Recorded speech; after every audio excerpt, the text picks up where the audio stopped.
আমাদের রক্তের দাগ এখনো শুকায় নাই। আমরা জুলাই মাসে রক্ত দিয়েছি, আমরা আগস্টে রক্ত দিয়ে দেশ স্বাধীন করেছি। যে কোনো অপশক্তি আমাদের এই স্বাধীনতা লঙ্ঘন করার জন্য যে কোনো পায়তারা করবে, আমরা সঙ্গে সঙ্গে রুখে দাঁড়াবো। আমরা 1 মাস হলে দেশকে স্বাধীন করেছি।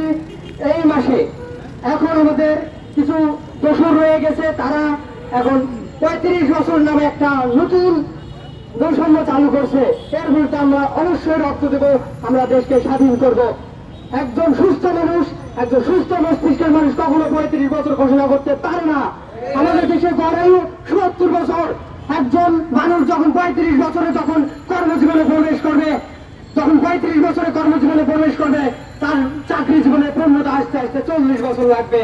তার বৈবাহিক জীবন আছে, সামাজিক জীবন আছে, রাষ্ট্রিক জীবন আছে। 45 বছরে গিয়ে সে কখনো দেশের সেবা করতে পারে না।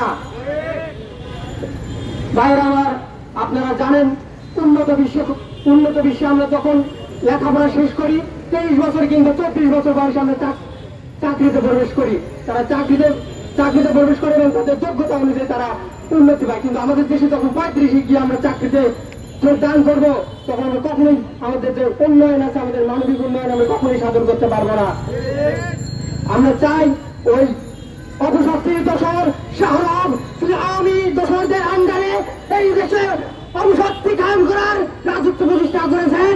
তিনি হাজার হাজার কোটি টাকা প্রশ্ন পাস করে এই দেশের লন্ডীয় মানুষকে, কৃষক সমাজকে শোষণ করেছেন।